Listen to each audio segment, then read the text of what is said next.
both his computational work in RMIT and also his work in Familia, but also he happens to be a close friend of mine.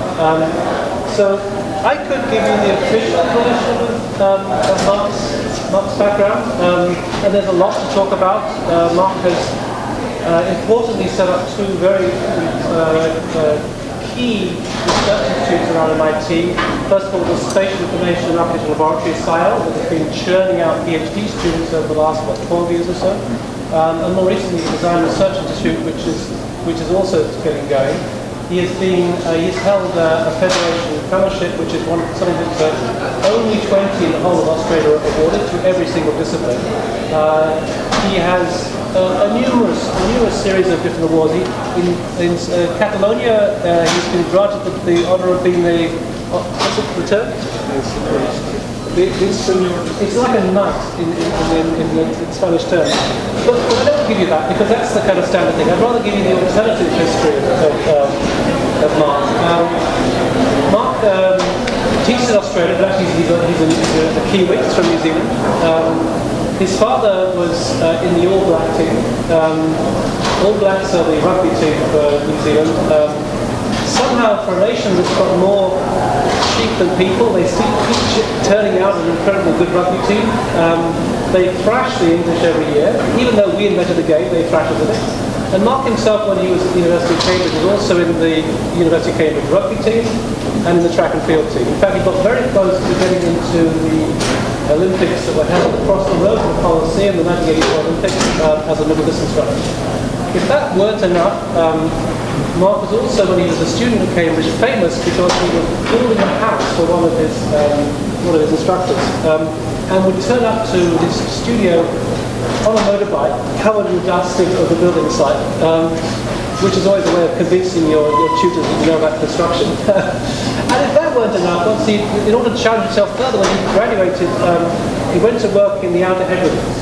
The Hebrides are somewhere very remote, somewhere north of Scotland. I've never been there, and the Outer Hebrides even more, somewhere further beyond. But throughout this whole period, one thing that he kept going was a love of Gaudi.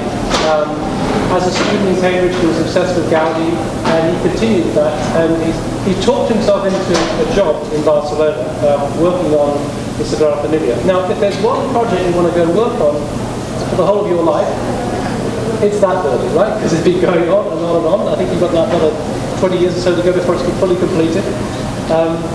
Here in LA, of course, Eric Owen Moss is famous because he's had one client throughout his entire history.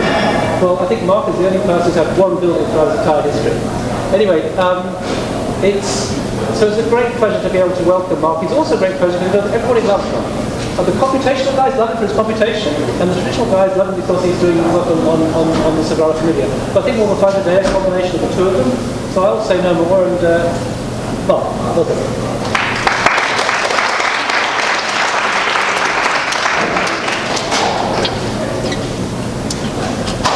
Well, that was some warm-up. Is the microphone on, or can you all hear me? Yeah. Yep.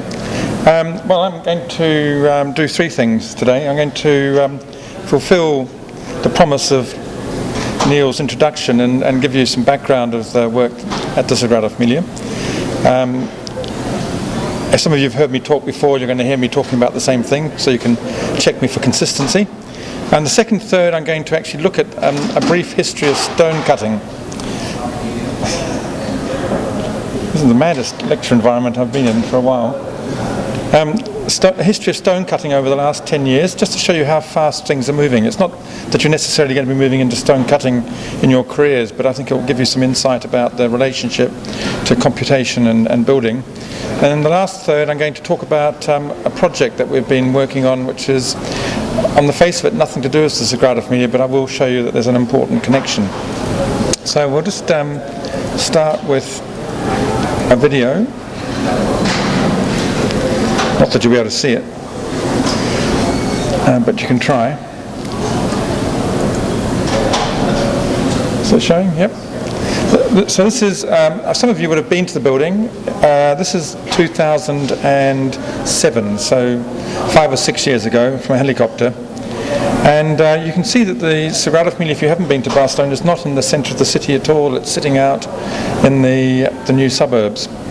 And although this is 5 years old, it still looks very unfinished when you see it from the outside. You're looking at there the main entrance when it finally gets built.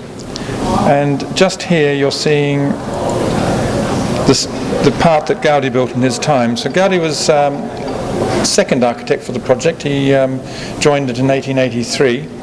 The first architect had worked for a year and decided that he was not prepared for the client to tell him how to cut corners, because the client was insisting on expensive, on cheaper methods of building, and the architect was expecting to do it in good, proper seated stone.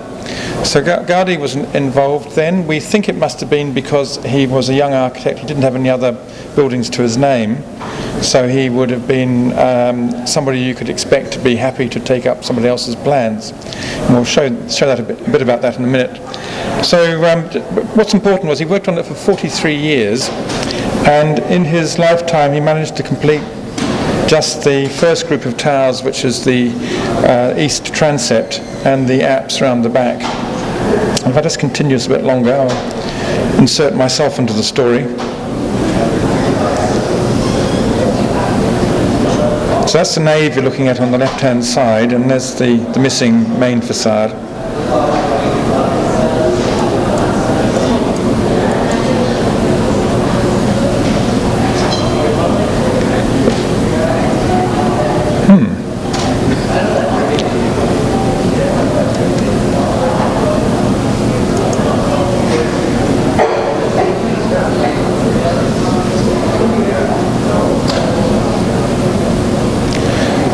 So probably when he died, about 5% of the building was constructed. I don't know what's happening here.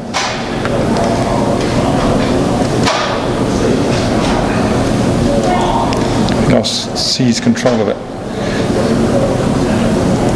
So in terms of my story, I came out of that hole in the ground at the metro station and found myself looking up at this facade, which is not the original Gaudi facade. And I was curious because at university, I don't know if Neil had the same experience, but Gaudi was knocked off in the first year as being somebody that we wouldn't need to study.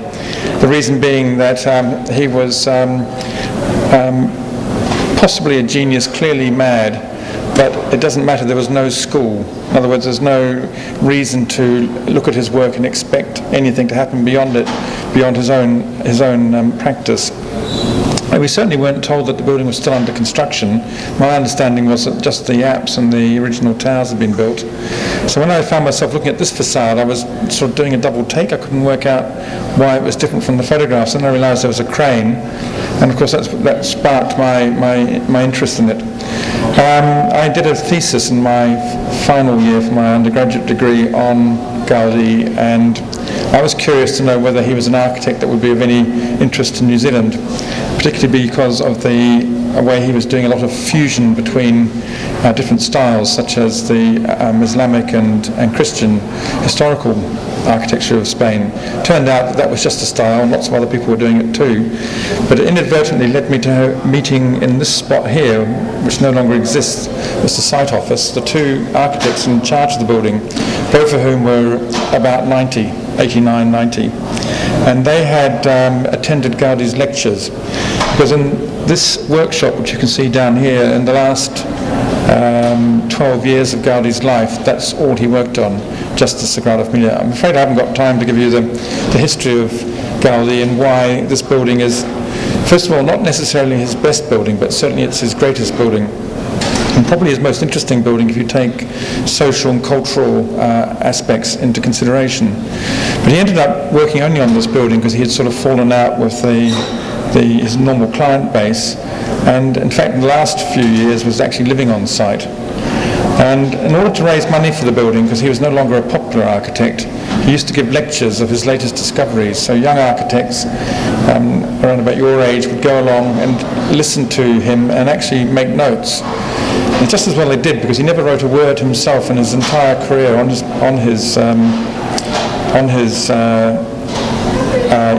thoughts and methodologies. It was all just captured in the work and these lectures that he gave. So when I met the two directors for getting work for my thesis, I was surprised I even had access to them, but it turned out there wasn't a lot going on and they had time to meet people.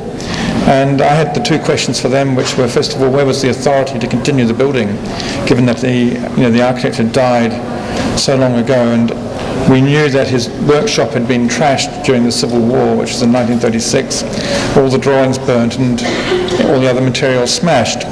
So I said, well, where was the authority to continue the building? I couldn't see how they would know what to do when all that was there was just the apse and the first group of towers. And the second question I had was, how do you explain to the people building it what their job was each day?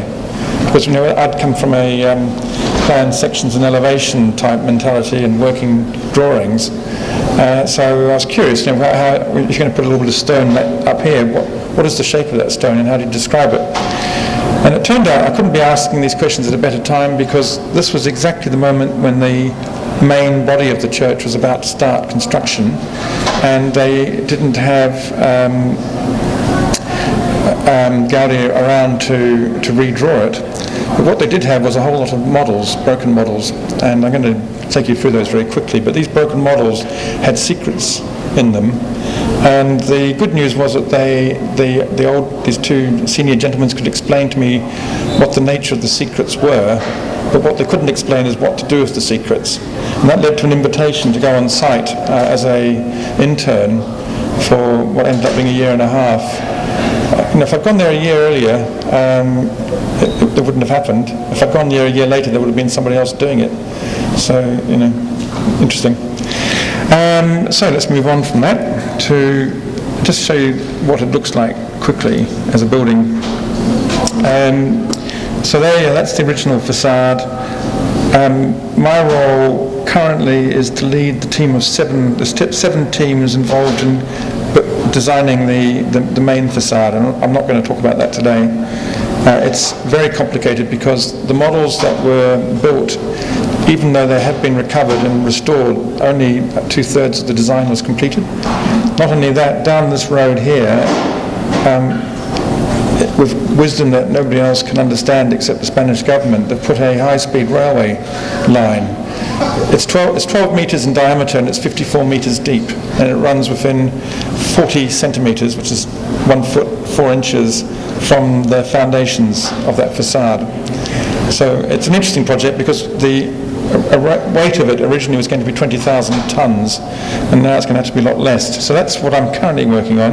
What's being built is this big area here, which I'll show you in detail, which is where all the main towers come down and join it. And if we've got time at the end, I'll show you some working drawings, which I've just got for the first time. And then, so that's where the main facade is. That's the original Gaudi facade, and here's the Passion facade. And this has been, partner Jane and I have been working on this for 10 years, and we have an expression in Australia about gonna do this, gonna do that, and we're gonna do this at some point. So it's been, I've been talking about it for years, and it's going to be built sometime. Well, it actually is under construction now, and I'm going to show you in detail what's involved for the stone cutting. You can see it. So there's Gaudi's office down there. There's the hole in the ground that I came from, and that's the extent. And then there's the interior.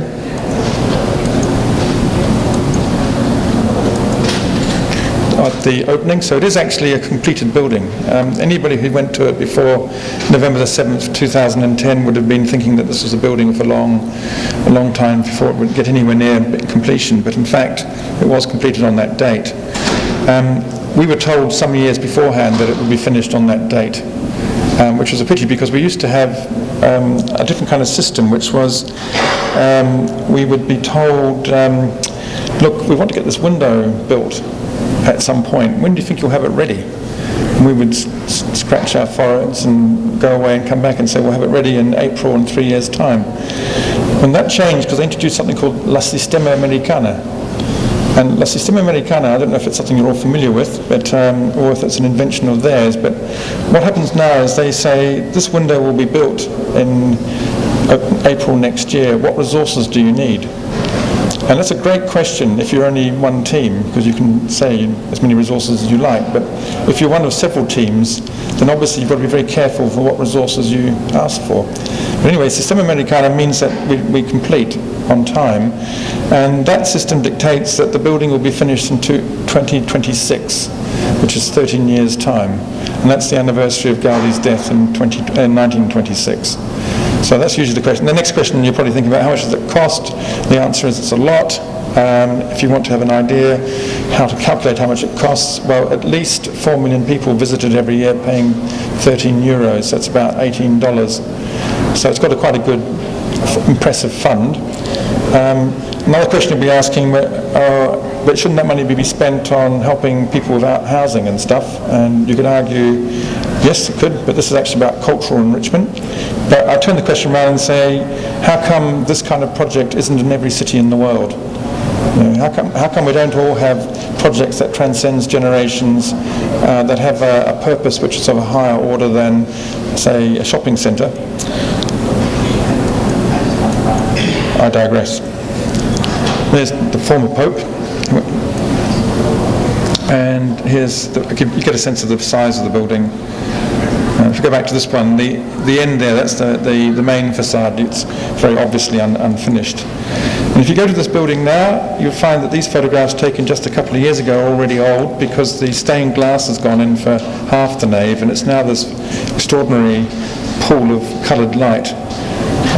I thought it was going to be a pity, because I just think the transparency of this was going to be lost, but you lose one thing, you gain another. Just quickly, the building was seen as a forest, a stone forest, so this is the trees with the canopy. Gaudi wanted to stick to the Gothic Revival language, but improve it. So by making some very interesting structural moves, he's managed to make the whole of the facade very transparent, and that's why there's so much light. He wasn't expecting the building to be built with concrete and steel, which it is now, for reasons of seismic codes that have come in since he actually designed it so it would all be load bearing, and although he admitted that he couldn't see how these vaults would have been built without concrete in the year before he died.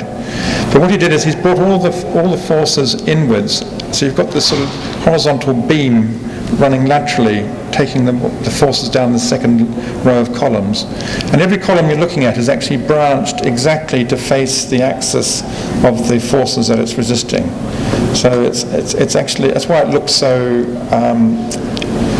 comfortable, because it's actually doing a job that's nature's sort of forcing it to do through gravity. And every single geometry you're looking at is, if it's not a planar surface, it's one of three ruled surfaces, which is a helicoid, which is what the columns are derived from, hyperbolic paraboloids, which are what you can see as sort of like the articulations, and the hyperboloid of revolution of one sheet. But that's the predominant surface you see, and we're going to look at that in more detail very shortly.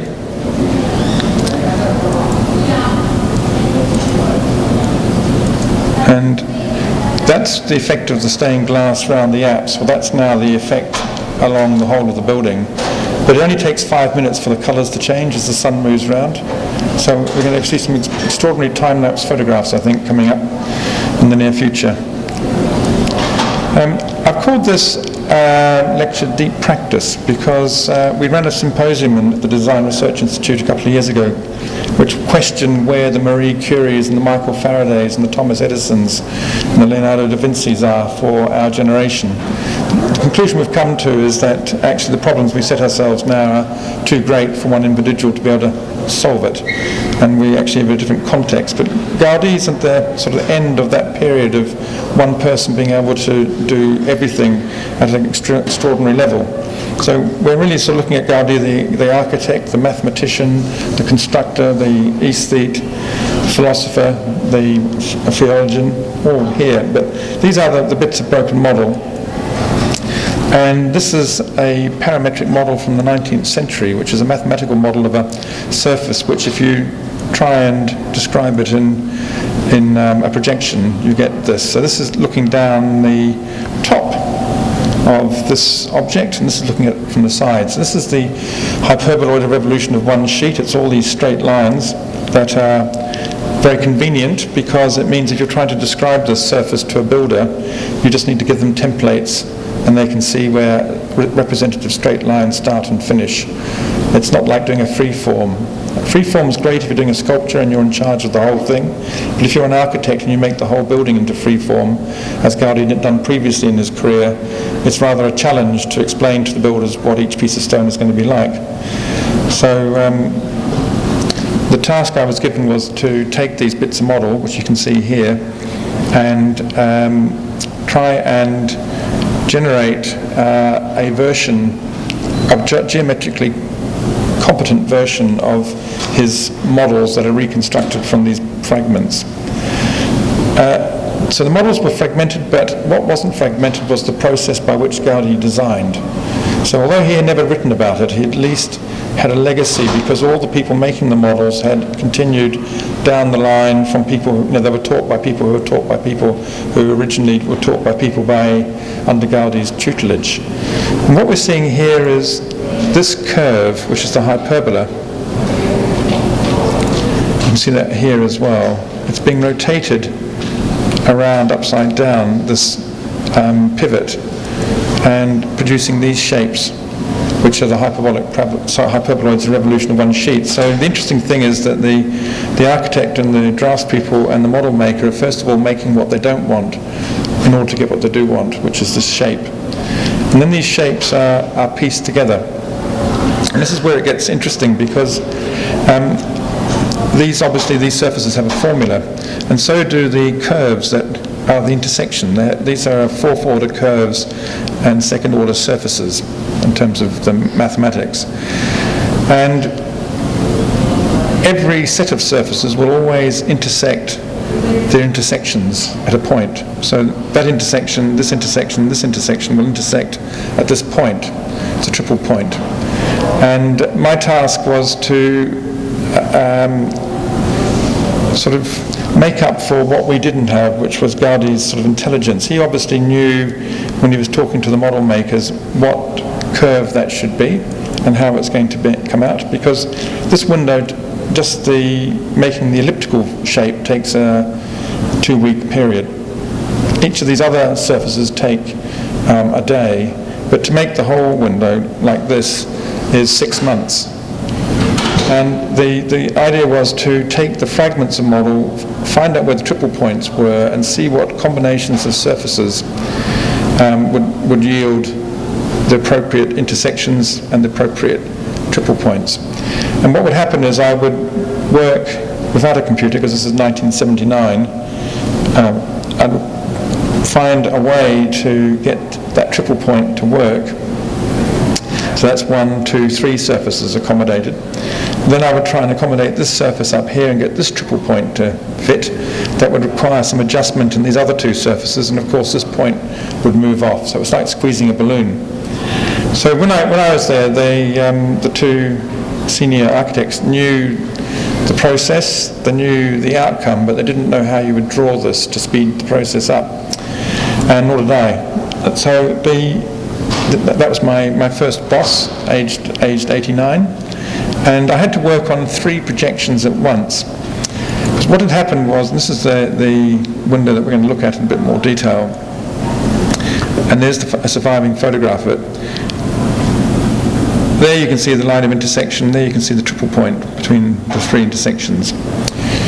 Now parametrically, these surfaces have 3 main parameters. There's what's called A and B, which are the axes at the throat, and then there's C, which is the amount of lift the surface has from the plane, and that C is called the asymptote. But that's just if you're making one surface. When you combine them, you've actually got 9 parameters to play with. You've got an X, Y, and Z position in space for each surface. You've got a rotation of the surface about the X, Y, and Z, and then you've got these 3 primary constants. So that's 9 parameters. So with trying to rebuild this, that was what I was trying to do. Now, some of the parameters are given to us because, for instance, there's clearly and this is a photograph of the model taken before it was smashed and it was published, so we're lucky to have it. But we can see there's a 60-degree game going on there. All his work has a 7.5 meter module, so that also helps us. And so there's obviously a proportional system going on there. So slowly you can eliminate some of the parameters. This is a 2 by 1, so if you know the dimension of one height, you can halve it to get the other constant. But the actual angles of rotation and the lift, that's where it starts getting tricky, and we'll look at that computationally. The leap from being an architect to something else happened after my third day. I went home on the Wednesday night. I had a week to prove that I had a strategy to assist the project. And by the end of the third day, I had no strategy whatsoever. All I knew was that I understood the problem well enough to know that I had no idea how to fix it. But when I came in the morning, I don't know what had happened overnight, but it wasn't an angel visiting or anything. But when I came in the morning, I knew that I had to approach this as a geographer, not as an architect. And I remembered where I'd seen this situation before. So when you look out of a plane at the mountains from there on, you'll notice that they've always got these triple points. It's an inevitable consequence of three surfaces coming together. So that led to a series of maps. Maps done in three projections. So that's sort of the map from above.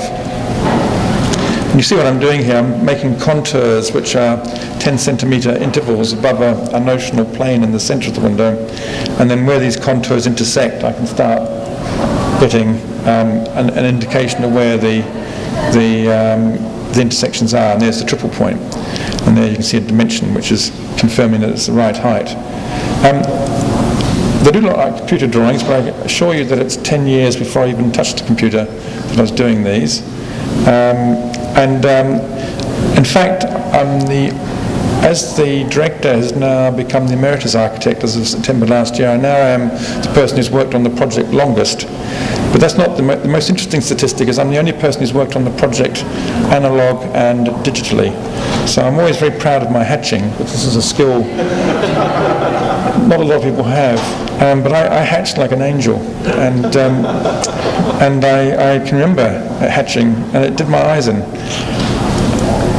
And so we did the third projection from the side. So what I'm doing in each of these is trying to plot in space the lines of intersection.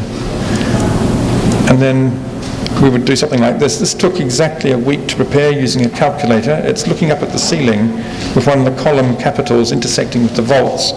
And I was asked by the directors how I thought the light would play on the ceiling with this particular range of parameters.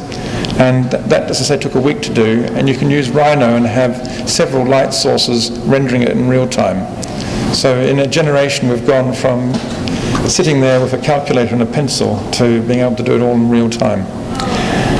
That is the first ever computer drawing in 1989, done by a very famous architectural package. Its only relevance is that 3 months later I was unable to form any intersections between the two.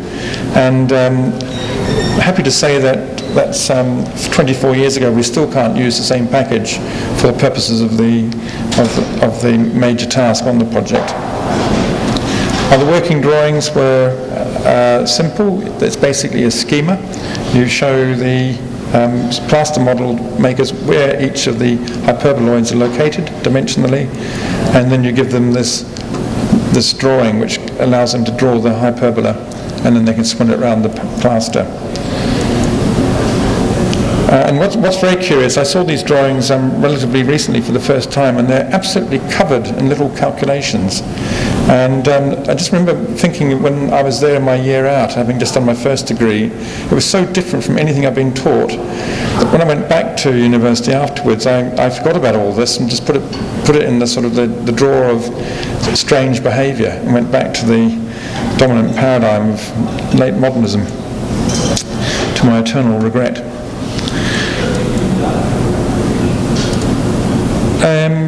Let's have a little play with these surfaces. So this is the mathematical model I showed you, the one I said there's a parametric model, and it showed you had a had a cylinder and it had sort of strings that had 2 cones in it. And that's because if you start rotating one of these strings, one of these circles, the bottom one, in relation to the top one, you can see the form appearing. And then if you go all the way, you get these 2 cones. Now what's of interest here is that line of light and the certain knowledge that Gaudi was seeing this in his head. This is what he was doing. I mean, how on earth would he have come up with those surfaces if he didn't realise that there was something incredibly rich in terms of the way they are? I mean, they're rich in the way they receive light. We'll see some more of that in a minute. They're rich in the way that they're describable through these straight lines. They're rich because if you take that on to construction, it means that these straight lines are easy to transfer that information to somebody making a mould or somebody cutting with hand. But even more crucially, these straight lines are also the lines of forces where you'd put reinforcement. So it's like a total, it's not just it's a cool looking geometry, it's a geometry which has everything you could possibly want to get a maximum performance from a surface. And to see it being used in the way that the plaster model makers were using it, you can see it here by taking the blue form from the grey one.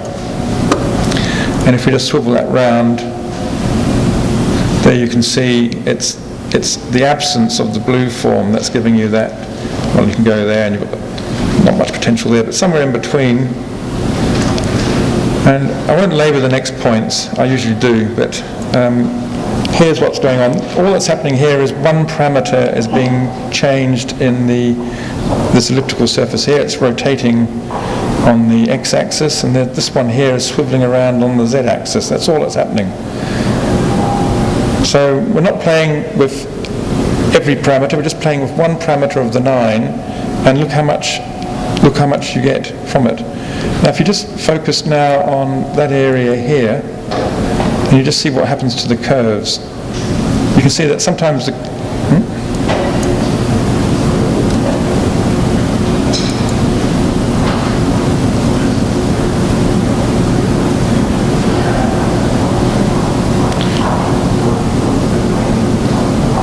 I have to stop showing videos, I think.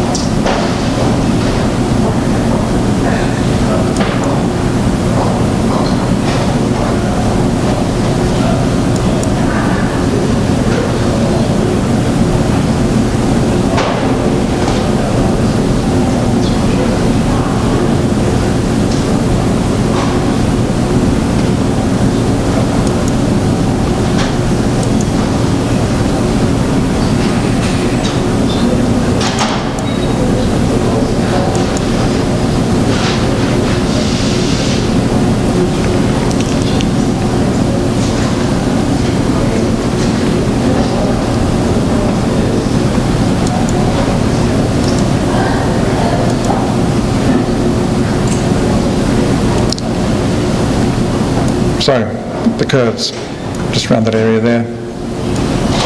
See it, more potential at some points than others.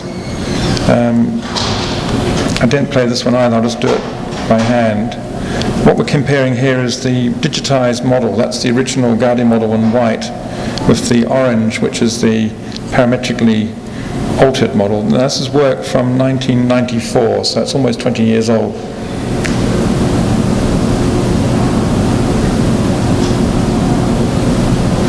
And you can see if you get the right set of parameters computationally around about here, you get the match between the mathematical surface and the grey. The question often asked, if we'd got the restored models, why couldn't you just scale up?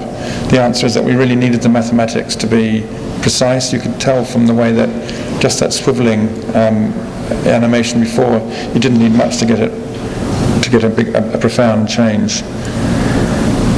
I'm going to show you the next bit because this is 1994 too, and the same window. The coloured area is the mathematical model parametrically described, and in the background you can see the wireframe. Now every point on the wireframe had to be measured manually. So there's no such thing as a scanner or even a point scanner in 1994. The only way we could do it was by making a tool, which was an old child's truck that could run along on the x-axis, and glued to the truck was a laboratory retort stand. So that was the z-axis, and then the y-axis was the arm with a string and a dart on the end of it. And we would go to each point in the model, lower the dart, wait for it to stop swinging, and then measure the x, y, and z. And there were 550 points to do for that. And it gave us the wireframe. This genius called Peter Wood, this is in a time when Windows had no such Windows, there was something else, but Unix actually had this very powerful environment where you could do apps.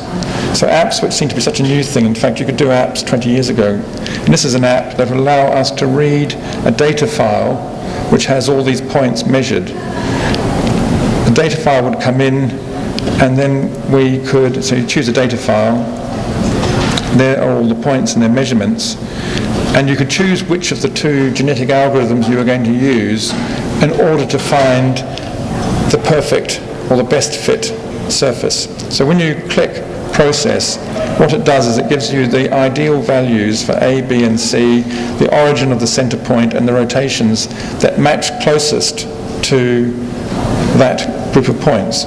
So there you can see it. And it gets better still, because if you press constraints, you can say, well, actually that x 3.745, obviously that should be, and that's by calculation. So it's taken all these points and it's tried to find out what is the surface that would meet all the criteria. Now, by being 8.745, we know that 3.745, that obviously should be 3.75, because it's half of 750. It must be the ellipse in the middle. So what we could do then was actually click on that and set it as 3.75, run it again, and it would say, well, bearing that in mind, what are the other things? And you get these kind of very bizarre rotations. So all the rotations around the axes came out, and incredibly no rotation in the other two, showing that the models had a sort of fundamental accuracy. And yes, there's more. What you could then do is actually generate a script. So there you've got all the values coming in here, and you could just press that and generate the script, and the script would come out, already written, which we could then put straight into our parametric model and have the model produced. So that's 20 years ago almost. Certainly we started working on it 21 years ago, and I think it's still state of the art today, which is why I'm labouring the point.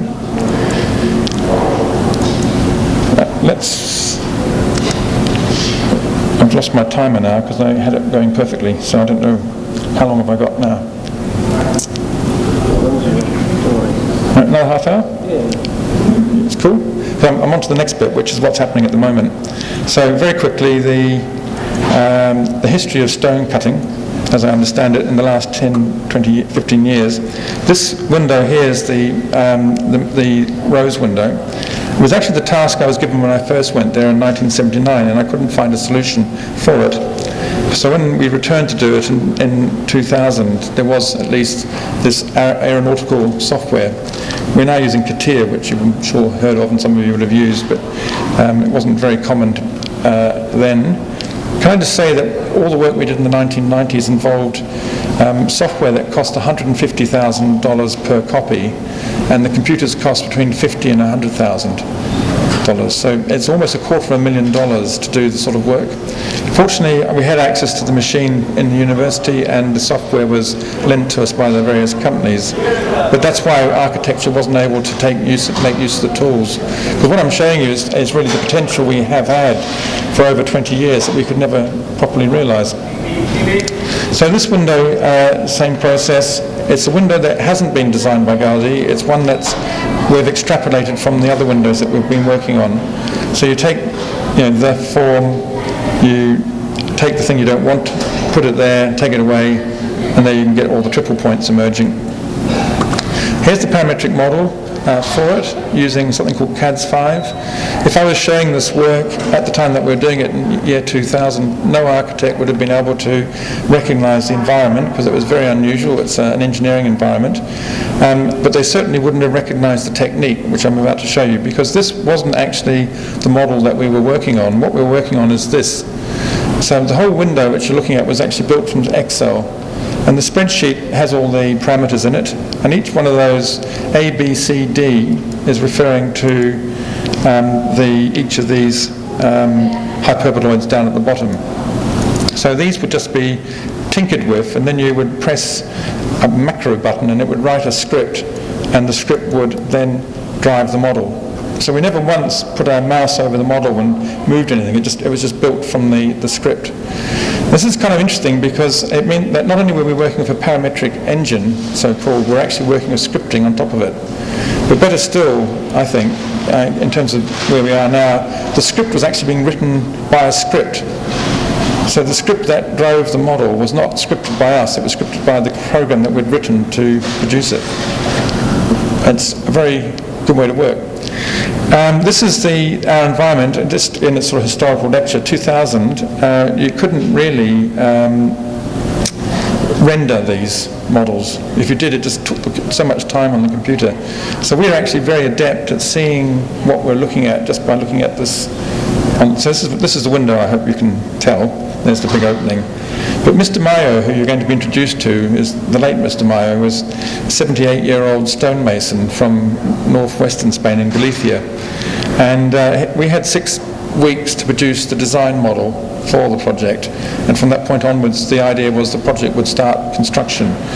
We had exactly 1 year to go from designing it and for the whole window to be finished. And I heard Mr. Mayo talking on the phone to his colleagues on site saying, I don't know, I'm working with these Australians and all they show me is spaghetti. So that forced us to actually start doing this kind of thing. So I just wanted to say that for the first 10 years of the project, we never ever rendered any of the components because it was just too heavy. But Rhino came in just in time. Rhino started about 1999, I think, and had a reasonably efficient rendering engine. So that sort of completely changed our game because we then had this very interesting dialogue between a very expensive software and a very accessible software. And Mr. Mayo found this very helpful. Because we're doing that, we then thought, well, okay, why don't we find out more about this rapid prototyping? Because we just heard about the engineers producing these wax models by machine. So I think this is the first architectural project in the world to have rapid prototyping. And we were very proud to show Mr. Mayo that for a small investment of $100,000 and 4 hours of time, you could have this model which is so accurate that each of these lines are less than a hair's width. It's that precise. And he was very curious about this and asked me why I thought that was better value than his rapid prototypes, which took 2 hours to make out of polystyrene, and the material costing almost nothing. And he said the advantage of this was, given that these models are to help explain to the stonemasons what's required, to actually make the model from polystyrene was worth the effort, because if he showed them this, they wouldn't mean anything to them at all, whereas actually working from these to get to that. So for the rest of my career with Mr. Mayo, he had one of these models in his pocket. And at any occasion where he felt that I was getting a bit cocky, he would just sort of take this out of his pocket and start fingering it, even though it's entirely irrelevant to the conversation. So we had a good working dialogue. We found a way, this is Jane and I, to produce 780 A0 templates from Australia in a period of 3 months. Nobody in the Sagrada Familia understood how we could do it. That's because nobody then understood about scripting. So every point here you can see is a 3D coordinate. Mr. Mayo, whose only high technology on his site was his telephone, my colleagues in Barcelona thought this would probably be a problem for him, but he had absolutely no difficulty understanding coordinates. And then he himself was an absolute genius. He found a way. This is a diamond wire which normally just drops down and cuts slabs of marble and granite for kitchen worktops. But in fact, he found a way that if you moved the stone in space by pulling on these levers while the wire came down, you could end up cutting a piece of stone almost to a millimetre of the size that it needed to be. And callow youth and all its vicissitudes can continue quite late in life. So when I said to this character, do you know, it must be quite humiliating having spent years and years learning how to reduce a big chunk of stone into a beautiful finished piece, to have Mr. Mayo and his diamond wire taking away most of the work. And he looked at me as if I was an idiot and said, the only thing that gives him pleasure is this area here. That's what he leaves behind. That's what the rest of it is not his business. And of course, he'd rather spend his days doing this than actually trying to reduce a large piece of stone. So any romanticism on honest toil, I've had this on several times now. You shouldn't make assumptions. In fact, the pleasure people get out of their work isn't what you expect as an observer necessarily. There's Mr. Meyer standing in front of the bottom 3 courses. The window itself is 18 of these high, 18 units high, just to give you a sense of how big it is. And the unusual aspect of it was that we were working on the bottom quarter was being built while the next quarter was being cut in Galicia, 1,200 kilometres away, and the third quarter was being templated in Australia, and the top was being still negotiated between our university team and the one based in Barcelona who were doing the vaults. And the reason this photo is here is because we just had a conversation where he asked me how I was doing with Mr. Meyer. Mr. Meyer was famous for being a character. I said, well, you know, things have settled down. I just read in the newspaper, a major national newspaper, that Mr. Meyer had written that it was a challenge, but he was working with the best modelers in the world, which made me, well, that doesn't sound like Mr. Meyer. Then there's a comma, and he said, but of course the work of the architect is nothing compared to the work of the stonemason. And then he went on that tone. So I was telling to this guy, and he stood up and said, my God, and he used words I can't use in polite company. Those people, the way they sit, you know, out down there at ground level, when it gets cold, they put the heater on. They can, when it's wet, they go inside. We're the people who do the hardest work. And the parametric model I showed you with the spreadsheet, the point of that image was at this point in space we couldn't actually match it to this position until the scaffolding went up. So if we'd been forced to do this by conventional means, we would have had to stop the project for several months while we recalculated it.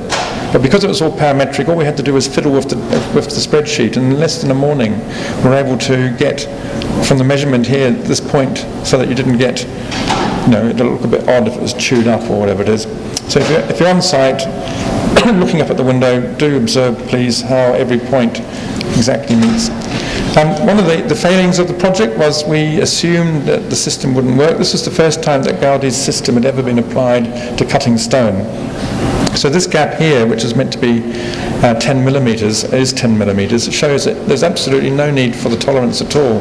The system is so accurate, and this has all been cut by hand or hand-operated machinery, that these joints are just a waste of space. And there's the window in its place. If you saw Mr. Mayo, he'd be standing there.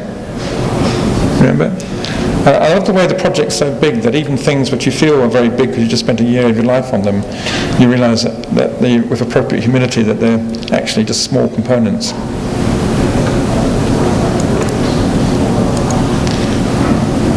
So I thought move the clock forward to 10 years, so you can just see what advances have happened in the whole story of stone cutting. This is the lower half of the Passion facade. The top half has never been built, and there is no drawings and there are no models. All we've got is this one drawing and the hope that we can get the spatial information from the shadows. We've got the sculptor Subarax to draw on it's a collaboration with an artist. He recognises that this is a facade is based on the crucifixion, and therefore it's a facade to show the agony of Christ's last hours. So there we've got the agony expressed by Christ hanging from the horizontal cross at a naked Christ, very controversial at the time. So we've taken from that, looked at these columns as bones, as had our predecessors. Here you can see exactly the problem before computers and after computers. This took 17 years to get to this point, combining the various surfaces in a way that would match this image. But you can see from the image that actually there's each of those openings is like an oval. There's a whole lot of things this model just didn't pull off at all. And you think after 17 years they'd say, oh, damn it, we'll just build it anyway. But what we did do was say, let's go back to the beginning and see what we could do computationally that Gaudi probably would have approved of, but something he couldn't have done himself. And what that is combining two of these surfaces such that they have straight lines that are coincident in space. So the straight lines that are on the hyperboloid, which is the shaft of the column, intersect with the straight lines on the edge of this hyperbolic paraboloid. Now that's easy because you can take any point on the hyperboloid and you'll know that there's going to be two straight lines going through it, and you can do a hyperbolic paraboloid. But that's only easy if you're an engineer. If you're a designer and say you actually want to say where P1 is as well as P2 and P3, how do you get it so that you can design it?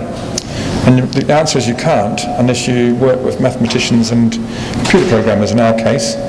And here you can see what the effect we're trying to do. We're trying to use 4 hyperbolic paraboloids top and bottom that are coincident at this point and slice away at the hyperboloid. Now these are 45 degrees out from each other, which is why you get this sort of W effect. And the only drawing that we'll do for this project is this one, which is the schema, which is the information we gave to the mathematicians so that they knew what they had to do, because basically they're producing a whole set of simultaneous equations. So you're giving the conditions as the designer, and the simultaneous equations through a program are trying to relax the geometry to conform to what you want it to be. So this is a Rhino model from 2002. I suspect it's one of the first Rhino plugins, because we actually had a column building plugin that you could just keep using and using and using till you can get an answer. And here's the parametric model, just to say that on this model, every dimension on it is contingent on the other dimensions. So you cannot go to this model and change a dimension on it without it forming a ripple effect across the whole of it. Again, we're saying to ourselves, if Gaudi is not using here and we're using the computer, surely we have to do something that's as hard as it can possibly be. So we know the whole width here. So we know it's going to be that's a constraint. We know the number of columns. We know that this hexagon ought to be increasing in size till it gets to this one by 10%. Yet we want the hexagons to be brushing one edge against the other. Just like I showed you with the model here, you can see this edge is actually doing exactly, it's coincident with the other one. But these columns aren't in a straight line, they're on a parabola. They're swiveling around, they're twisting as they go. They're different angles with respect to each other, and they're different angles leaning into the building. So that's why I think this is probably the most sophisticated parametric model ever built. Anybody else can show me a better one, let me know, but I think it was a tour de force. Jane was the author of it, my partner. You can see here that again, like the scripting Excel spreadsheet was driving the model 15 years earlier. This one, we've got the same thing. This is CATIA, where you're actually working with the writing, not with the drawing. You're not moving your mouse around, picking things. You're just tinkering with the equations. Now, of note here, the column, because we're working with a genius, not Mr. Mayo, who is also a genius, but a different genius, who does his own robotics. He could only make these pieces of column 1.8 meters in length maximum. This is a bit of a problem because it means that this is a very heavy element of the facade, but it's got 4 hinges, but 2 hinges at a very vulnerable point. I'll explain why I'm talking about that. Down the bottom is the hardest part, but anyway, we can just see here from the we had to build 3 prototype at 1-to-1 and place on site for a couple of years just to get a sense of whether it was working or not. And there's the prototype made of polystyrene. It was machine made in a boatyard. And I think you can see that the geometry isn't jumping out at you. The effect, I mean, it's not the blue and green digital model. This is just a piece of architecture. And as I say, 3 of them were built and put in place. There you can see that oval that was elusive to our colleagues who had tried to do it previously. And parametricism, so-called, it extends to one-to-one. In this case, there was an argument between myself and the director about how far these hexagons should protrude over the top to get the shadow right. So in the end, that slot was cut here and they were built and this slid backwards and forwards until we all agreed that we got the same effect as here. And then this is just the superimposition of the drawing and the columns that were the trial. The reason for the difference in place is because Gaudi's drawing is not a scale drawing, but we've got to actually operate to a real piece of constructed geometry. So putting his drawing there, you can still see that there's a pretty close match. And that's where they're going. So now in terms of the production, so this is Jordi Baban, a younger version of Mr. Senor Mayo. He's a 3rd or 4th generation stonemason just 40 kilometres north of Barcelona, and he himself has learned how to work with a 7-axis system comprising of a 5-axis robot and a 2-axis turntable, and he's been doing this for at least 12 years. And in this conversation here, he's involved in the conversation from day one. We're talking about what can you do with his machinery that a stonemason couldn't do? And he's arguing that, in fact, he could actually cut these hyperbolic paraboloids that thin, but they'll probably get damaged on site in construction. So the conversations that happen are how to cut this up. We're looking at whether we could use a diamond wire moving in space to cut the most difficult part. In fact, nearly all of it's cuttable.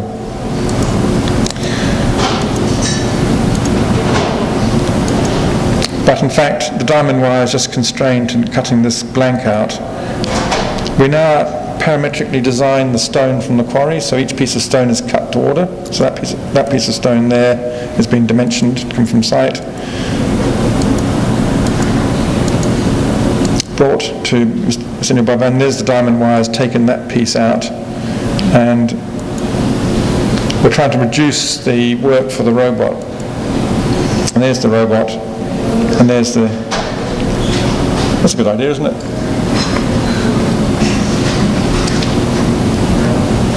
And there's the turntable, and you can see the process here.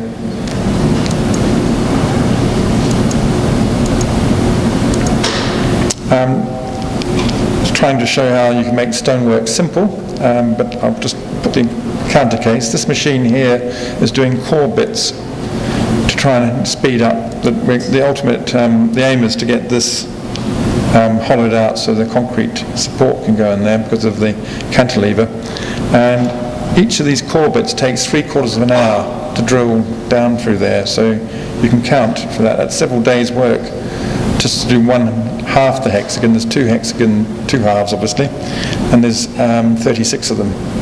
So it's still what we're making the process is affordable, or should I say more affordable, but not something you're going to be doing routinely. In that process, Jordi Baban has found a way to get the robot to do a whole piece at 6 meters long. So that's actually a 9-meter high column.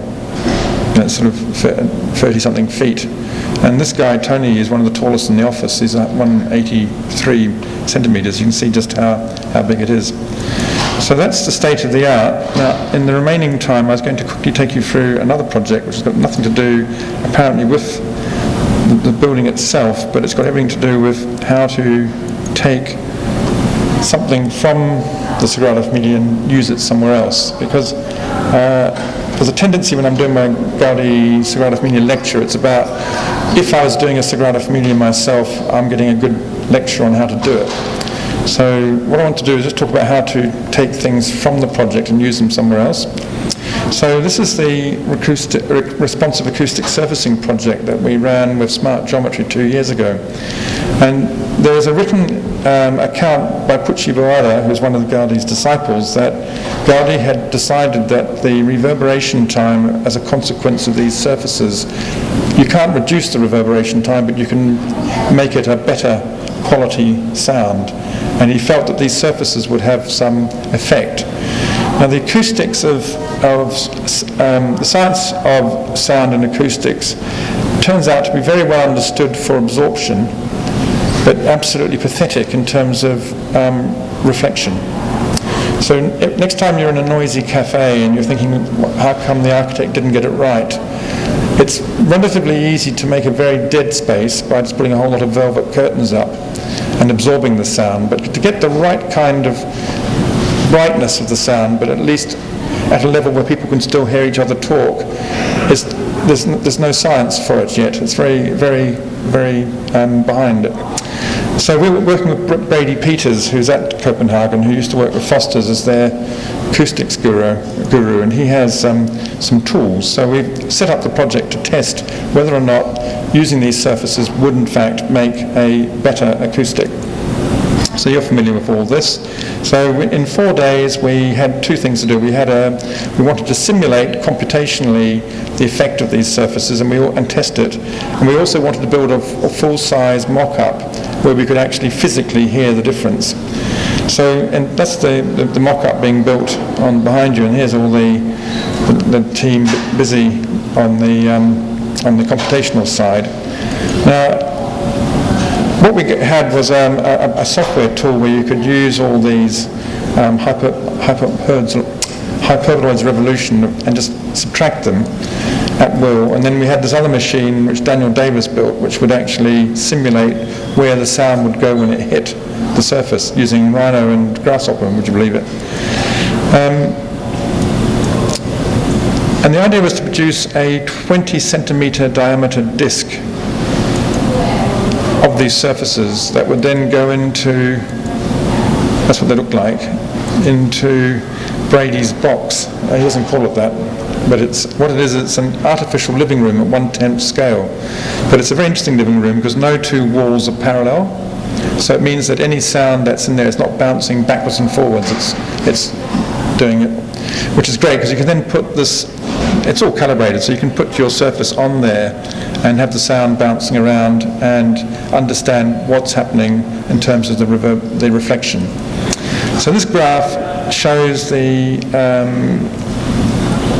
the frequency range, and each of the students produced one of these models, and it has a colour. So we don't need to go into the actual physics of what we're looking at, which would be pointless because I have no idea how to interpret it. But what is important here is that you can see that using the same formula, which is using these hyperbolic surfaces, you can get remarkably different effects on the acoustics. Now, from a designer's point of view, that's crucial because it means how do you make sure that you get that curve rather than that curve? And that's the point of the experiment. So we're there busy building it pains me to look at it with such a pressure. So we had one curved wall which was just a plane, and if you stood in the center point you could hear yourself talking inside your head because of the reflection. It's exactly what you don't want. And then next to it, using these cells, we then built its equivalent. So they're side by side, and you could stand in the corner here and not hear yourself talking in your head. So it was good to have an actual empirical test at 1-to-1, as well as quite a beautiful object as it turned out. Now, what's happened very recently is we've moved into a new building.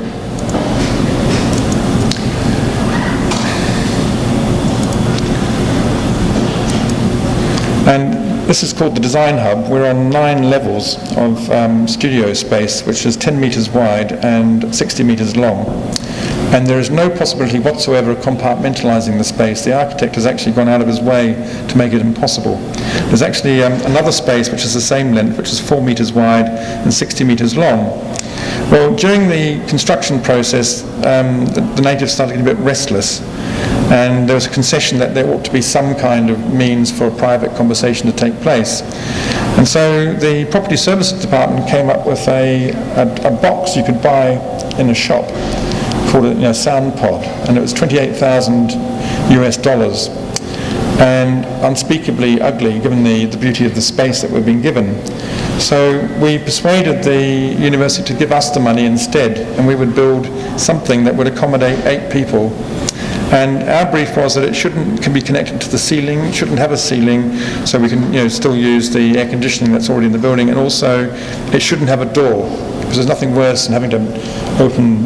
You should just be able to slide in and slide out, and yet still meet the purposes. So this is the project that we decided to build. It's all of these same thing, it's these hyperboloids of revolution. Very tricky, because to get these intersections to work, they have to be planar. So it's a 2D curve rather than a 4D curve, a 3D curve, 4/4, because if you have a difference in these and they're twisted, you'll get this very beautiful curve, but an absolute bastard to build. So there's the pod as it was built, to give you a sense of the size of it. There's the section. So 2 strategies. We're going to be working with spheres, because as long as these hyperboloids are wrapped around a spherical surface, we can ensure of getting this planar junction.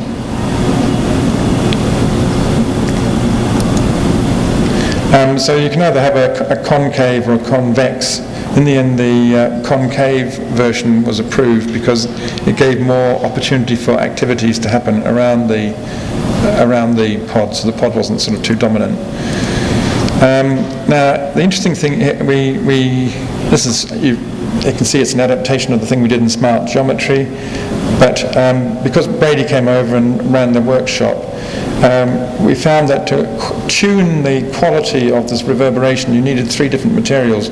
One metallic, one sort of semi-bounce back, which is plastic, and one that was completely absorbent. And these were cut and tested in the sound lab. So the main point I want to make tonight is everybody's getting all kind of revved up with their robots and their digital fabrication, and I say enough already, because that's not the problem.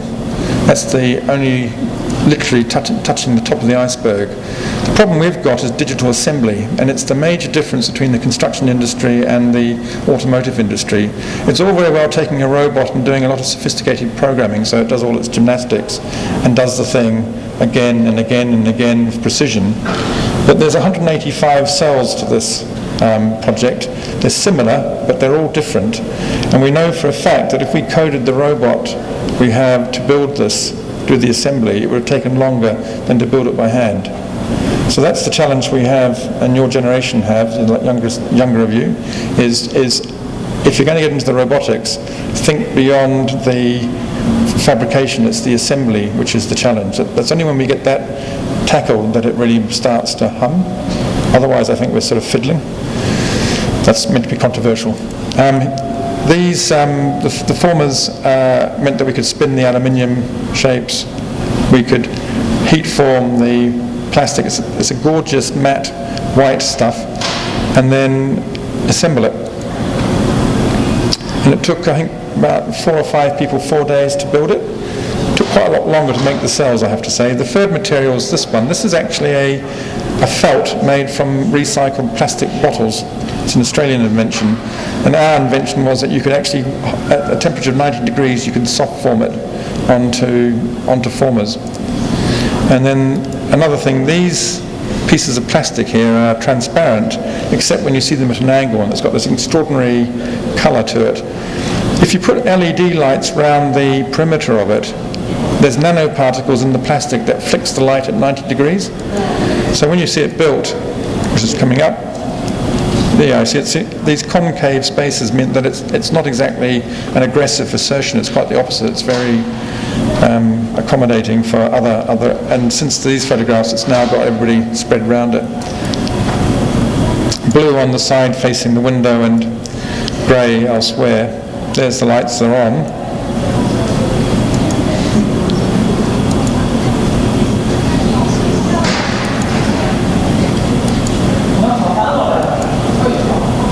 Absolute precision.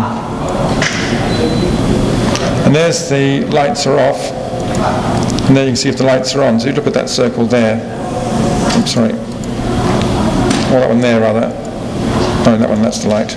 Anyway, you can see the lights are very effective. And I believe that's the last slide. I'll leave it there.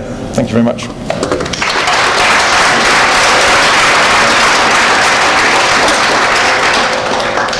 Let's have these questions. Jack, I thought maybe we were waiting for the you mentioned at the beginning one of the reasons why Gaudi just appeared in the first year lecture course at Cambridge and wasn't significant, presumably because there was no school of Gaudi, it was Gaudi himself.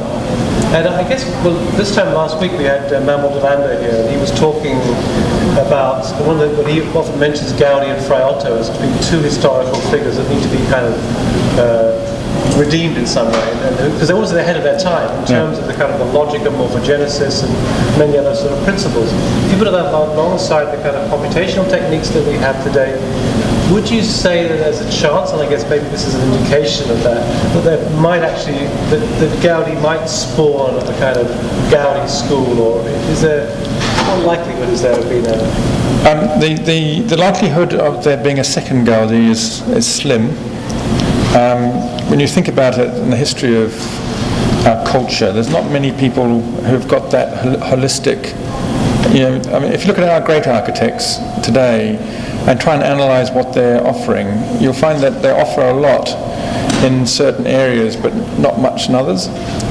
You'll find that there are famous architects who produce buildings that don't actually work terribly well in terms of program, or they look good on day one but after 10 years look awful because of the choice of materials. And you can't say this about a Gaudi building. The Gaudi aesthetic is a difficult one. You either get it and like it or you don't, and a lot of people don't like it. And in history, for instance, this building, Evelyn Waugh was absolutely, the author, and George Orwell loathed it. At the kind of beginning of the modern movement, it was the antithesis of what they. But in terms of the bigger message, I've rushed through this, but what I want you to get out of this is the reason this is an extraordinary project, and I'm part of it, so I have to tone down my enthusiasm, but it's one of the few projects that you will see where the computation of the physical, or the physics of it, has been done in tandem with the design of the object. Because the normal thing is you design something like this and then you test it. And if you find that it's not working well enough, you then modify the design. But this is actually real time. And the smart geometry, which is next week, we're doing the same thing with heat and light. The same thing, trying to get a real-time feedback. Now, I think that one of the reasons that Gaudi was a genius was because he had that real-time feedback in his head. I can say that with confidence because I know how effing difficult it is to get these surfaces to, whether you're doing it digitally or whether you're doing it by hand. But he achieved a lot. I mean, he achieved the whole design in 12 years. And without, I mean, I just know how long it takes, and he did do 3 versions, and another lecture is to show you what the differences of those 3 versions are, but it's a historical one, but basically it's a neo-Gothic version, then it's a parabolic version where everything's a parabolic arch, and the third one's the hyperbolic, which is the one I've shown you. He did all that in 3 years, and without any computation. So you could argue that what I'm showing you here is poor, because it's saying I've had to pick it apart and find all these digital tools. Or you could say, well, maybe every now and again you need to do something like this to prove that somebody like Gaudi is in a different order and ought to be on a pedestal, because they clearly had skills that are at a, not a slightly higher level, on a different level. But I guess I think Mark Goldthorpe once used the term of Gaudi's hanging presence as though he had inspired him to but maybe not literally, maybe we're not going to get another Gaudi as such, but that maybe that impulse, the purity of the thinking, the morphogenetic principles, the biomimetic principles and so on, and the computational tools lend themselves to a generation of people inspired by Gaudi. Yeah, but what I would argue is that they must also be inspired by his sense of construction, his sense of structure, being able to philosophically have both feet on the ground. So when you're talking about the naturalism of Gaudi's work, it isn't just about some ornamental flourish of a curvy thing. It's actually fundamentally around an organic principle. I haven't shown you that tonight, but you know the column story and everything. I think so. I'm not denying there's obviously people of his equivalent out there, but I can't name them. But for me to name them, I would need to be confident that they were working across the whole spectrum of the architect's role, not just a particular form generation or spatial whizzes or. What were some of the biggest things of faith you had to take in terms of lack of information from the original drawings? The drawings were burnt, but I don't think they were of any consequence relative to the models. The models were 1 to 10 and 1 to 25 for all of the nave, and for one crucial element called the sacristy. It's another lecture in itself. The sacristy is actually under construction. It's a 45-metre tower that's on the corner of the site. There's going to be 2 of them. And that was the original paramorph, because it's... Have I got 2 minutes? Have you got 2 minutes? Because when you see this will make your hair curl, if I can find it. Sometimes it's not on my collection, so...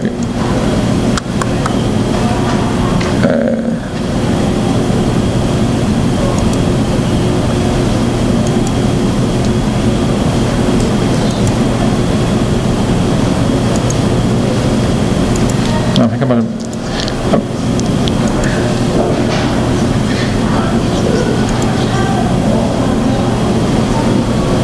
close to it. Well, I'll just show you, this is, just for information, this is the first ever 3D model of the whole building as it's going to be, and it was produced at the end of last year. It's not answering your question, I'm going to get to that in a minute, but and it's this bit here I'm looking for. But isn't it interesting that the complexity of the project has meant that we could never actually get a digital file of the whole thing, apart from anything else, just getting the information of the original towers, which we ended up scanning. So this space here, which I haven't talked about, which is getting near completion, will be finished this year actually, has had to be designed without any understanding other than inside my head of what it's going to look like, because we just couldn't actually get a model. So all this area is modelled, but in terms of what it looks from down at the ground. But what I am trying to find you is the...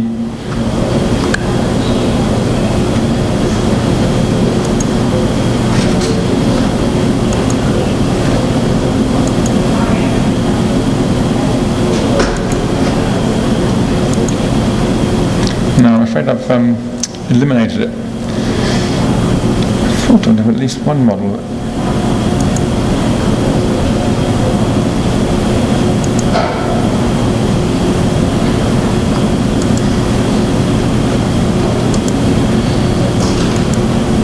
No. Well, this sacristy, it's great when you see the actual model of it. Thanks for the question, because I really want to make sure I get it back in my collection. It's tiny fragments, but it's enough. I'm trying to explain this. Imagine you've got a hyperbolic paraboloid surface, and it's blue, and you've got another one that's yellow, and you combine the two, so there's a kind of intersection between them. That's the system. You can have any number of them. You can have 24 in a circle. You could have 10 in a circle. So that's the system.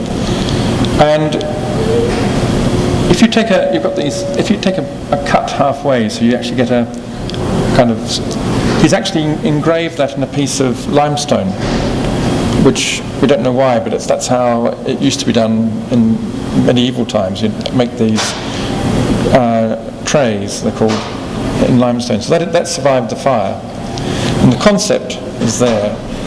And you can change the height. So you've got any number of these things going around in a circle.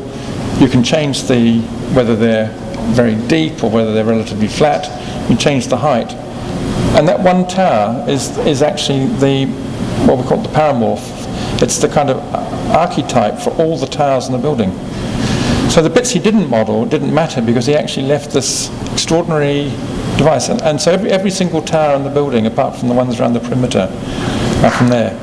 With I've shown you a window tonight that didn't have a precedent, but it's based on the 3 that we had done. And the 3 that we had done, you can see that Gaudi, each version he did, that's the lower lateral nave, upper lateral nave, and then clear story. Each one's a richer version of the previous one. It's richer formally, but simpler. So the one at the top, it turns out to have very few hyperboloids. The one I showed you with the animation actually has only a handful of hyperboloids, whereas the one at the bottom, there's only a number of them. So he was obviously getting better as he went. But obviously his relationship with the client was such that he couldn't have gone back and said, look, those windows I did 10 years ago, I can do them better now. So, and that's why they were built. He never changed the model. So I've argued that I had 20 years of apprenticeship working on the models that survived, and now I've had 14 years of working within the language. The Salak Railway, which I will just, I know where that is, so it'll take me not long. It's another lecture, but here's the model of it here. It's huge. It's under construction. So basically, it's a floating auditorium where light can get past and underneath it. So that's the central vault of the building, and that is the kind of the space. And the reason it's there is so that people going up to the top of the tower, you can only get so many up at a time. The rest of them, they're not lurking in a corridor. They've got something to do. They can go and meditate in this circular space.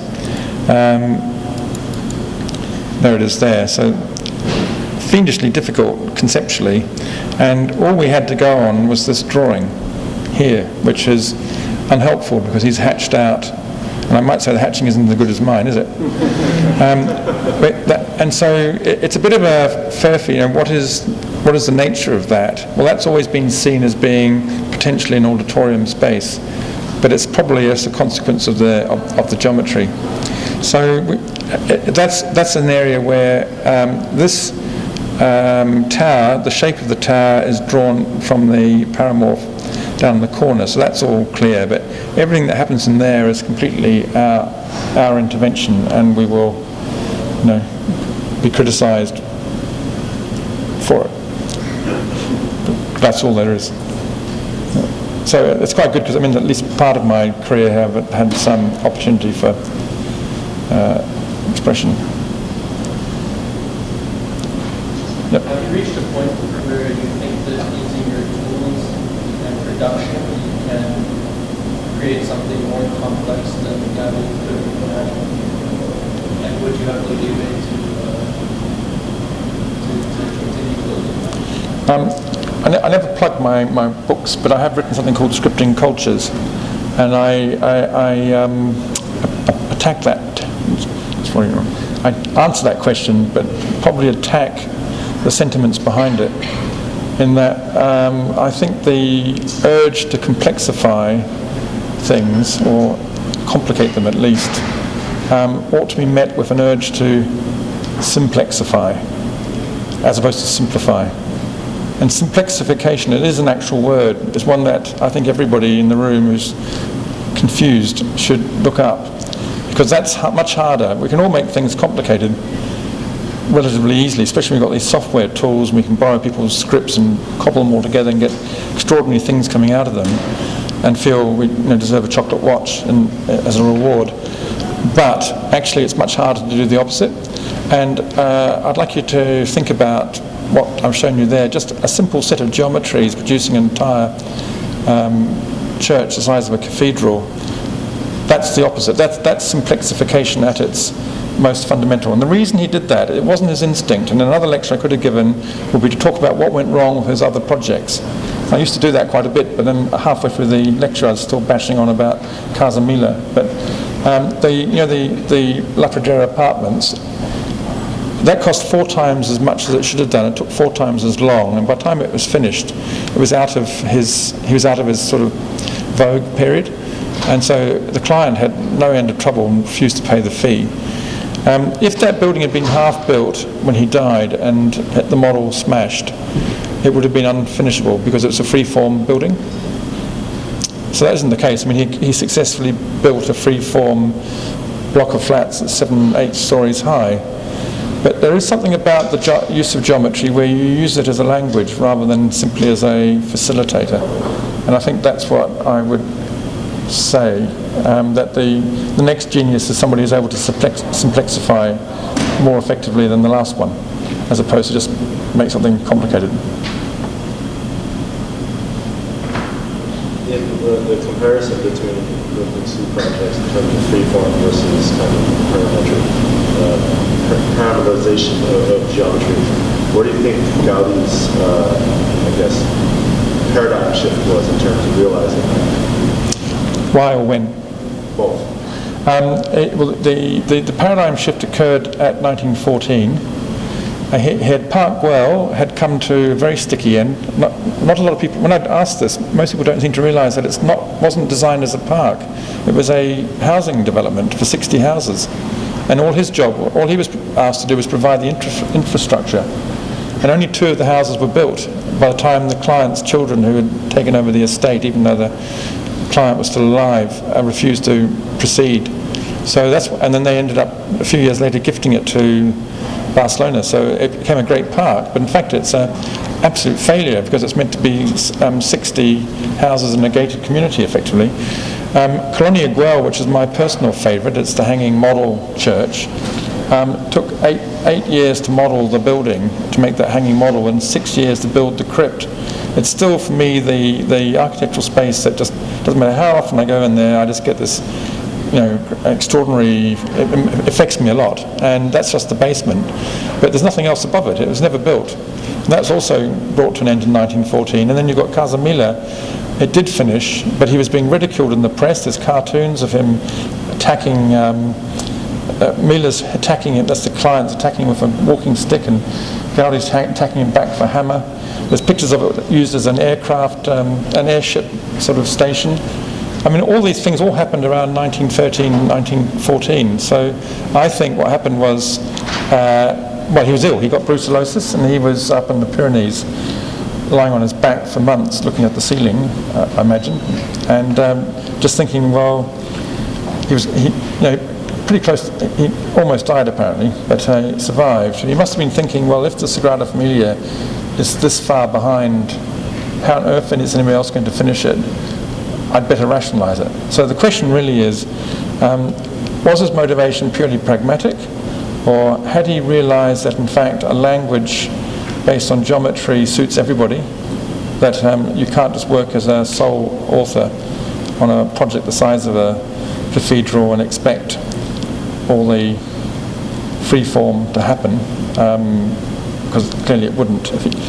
If he couldn't do it in his lifetime, nobody could. So it's a question that we will never have the answer from, but all you can do is look at the evidence. And I would like to think that there was some philosophical reason for. I mean, he certainly wrote about why these surfaces are important. He gives examples in nature, like this between your fingers. That's a hyperbolic paraboloid, for instance. So he did look for the origins for them, but there's nothing written to say this was a philosophical shift based on X, Y, Z. When Gaudi designed this structure, and how did he know the structure could support itself or even stand by itself? It should be some principle in his mind, or there is. Yeah, the principle comes from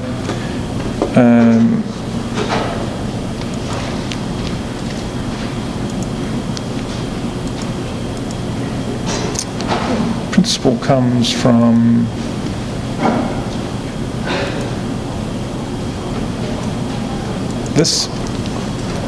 So this is the hanging model where he's saying gravity needs to pull the building into the shape it wants to be. And if you want to change the shape of the building, you add more weight. And so that's a 3D. This is as far as I know, this will be the world's first 4D architectural model. It's the first interactive model for design research. That's why it took 8 years. So he then photographed it, and inside that's how he presented it to the client. And when they built it, they just took the models 1 to 10. They just took dimensions from the model and built it.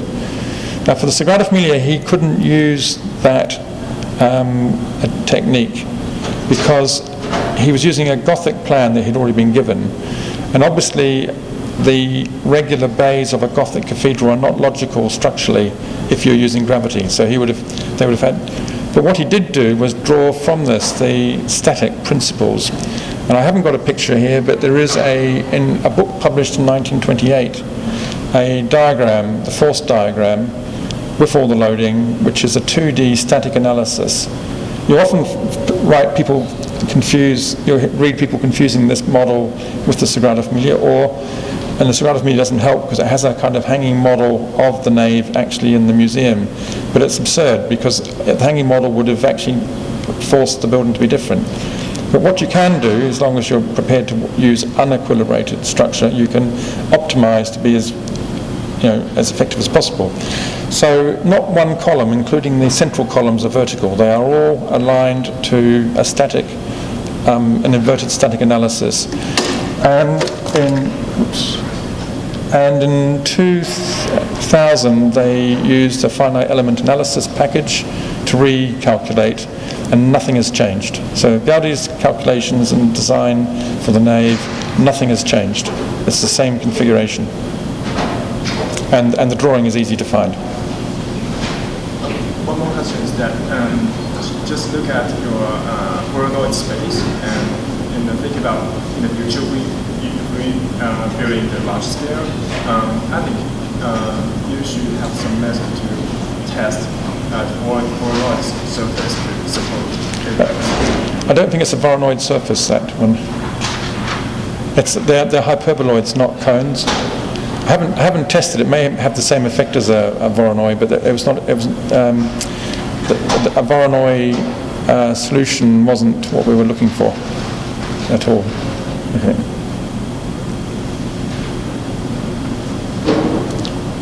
Okay, let's. I think there's a research recording here, so I'd like to thank Mark for.